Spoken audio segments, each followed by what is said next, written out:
ही चातक पक्षी कितीही तृष्णा लागली तरी देखील जलाशय, नदी अथवा अथांग सागराचे जलप्राशन करत नाही.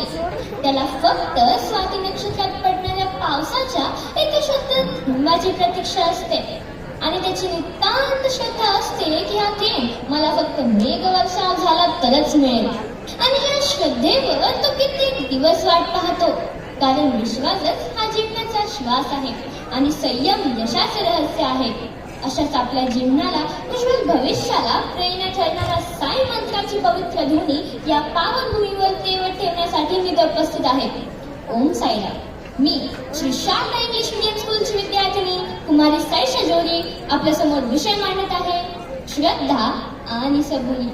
श्रद्धावान लभते ज्ञानम तत्परः संयमेंद्रियः ज्ञान लब्ध्वा परां शांतिमचिरेनाधि गच्छन्ति. श्रद्धा म्हणजे अंधळ विश्वास नव्हे, तर सत्य, कर्तव्य आणि स्वतःच्या प्रयत्नांवर असलेला दृढ विश्वास. आणि सबुरी म्हणजे संकटे आली, अडथळे आली तरी न डगमगता योग्य वेळेची वाट पाहण्याची शक्ती. श्रद्धेचा दीप बंद करण्यात तेवत असेल आणि सबुरीचा हात आयुष्याच्या खांद्यावर असेल तर नियतीलाही आपला यशाचा मार्ग मोकळा करावाच लागतो. आणि हा संजीवनी मंत्र सचितानंदांनी या समाजाला दिला. श्रद्धा नसता भक्ती निरस, सबुरी नसता प्रवास निष्फळ. दोन्ही गुण ज्याने अंगीकारले त्याचे जीवन झाले मंगल. श्रद्धा म्हणजे काय हो, हे उत्तर शोधण्यासाठी आपल्याला कुठलाही मोठा ग्रंथ वाचण्याची गरज नाही. घरातल्या त्या आईकडे जरी पाहिलं ना तर याचा अर्थ सहज समजतो. एक आई आपल्या बाळाला उदरात 9 महिने जगते. त्या 9 महिन्यात ती असंख्य वेदना सहन करत असते, अनेक त्याग करते, स्वतःची इच्छा बाजूला ठेवते. तरीही ती कधी अधीर होत नाही, कारण तिच्या मनात एक अढळ श्रद्धा असते बाळाच्या आगमनाची, आणि त्या आनंदासाठी ती सबुरीने प्रत्येक दिवस जगत असते.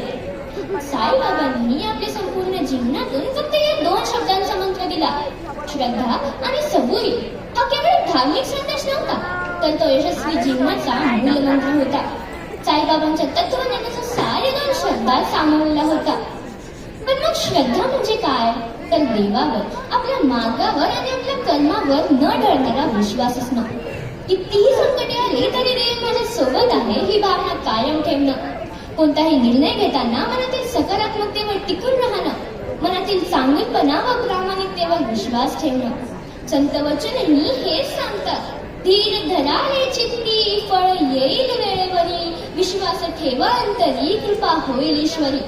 एकदा शिर्डीत महामारीची सावट दाटून आली तेव्हा साईबाबांनी धान्याच्या पिठाचे मूठ हातात घेतले. ते फक्त पीठ नव्हते, तर त्याच्या प्रत्येक कणात श्रद्धेची दिव्य शक्ती, सबुरीचा अखंड धीर आणि जनकल्याणाची करुणा सामावलेली होती. बाबांनी ते पीठ शिर्डीच्या सीमेवर पेरले आणि जणू एक अदृश्य संरक्षण रेषा सुद्धा राहिली. तर पवित्र रेषेने महामारीचा प्रवेश रोखला आणि गावकऱ्यांमध्ये आशा, विश्वास आणि धैर्याची ज्योत प्रज्वलित केली. पण मग सबुरी म्हणजे काय, तर धीर, संयम आणि योग्य वेळेची वाट पाहणं. कोणत्याही कठीण काळात घाईघाईने निष्कर्ष निघत नसतो, त्यात प्रत्येक गोष्टीचा योग असावा लागतो. प्रामाणिक मेहनत करूनही जेव्हा हाती काहीच लागत नाही ना, तेव्हा संयमाची खरी कसोटी असते.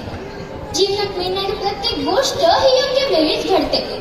अडथळे आले तरी स्थिर राहणं, तक्रार न करणं, प्रयत्न करत राहणं व उतावळेपणा न दाखवणं, यालाच म्हणतात सबुरी.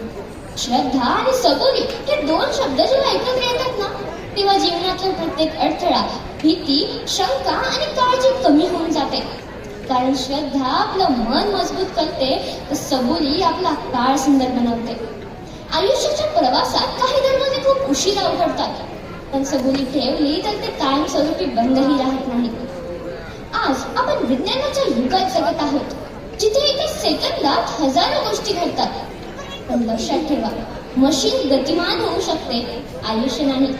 आयुष्यातील खऱ्या आनंदाची व यशाची गोडी चाखायची असेल ना, तर मनात श्रद्धा आणि सबुरी बाळगावीच लागेल. शेवटी मी एवढेच म्हणेन, वादळांना मनावर जरा दमाने घ्या, माझ्या पंखात अजून विश्वासाचे बळ आहे. श्रद्धेच्या प्रकाशात चालत राहीन मी, कारण सबुरीच्या फळाची गोडी अजून चाखायची बाकी आहे. ओम साईराम.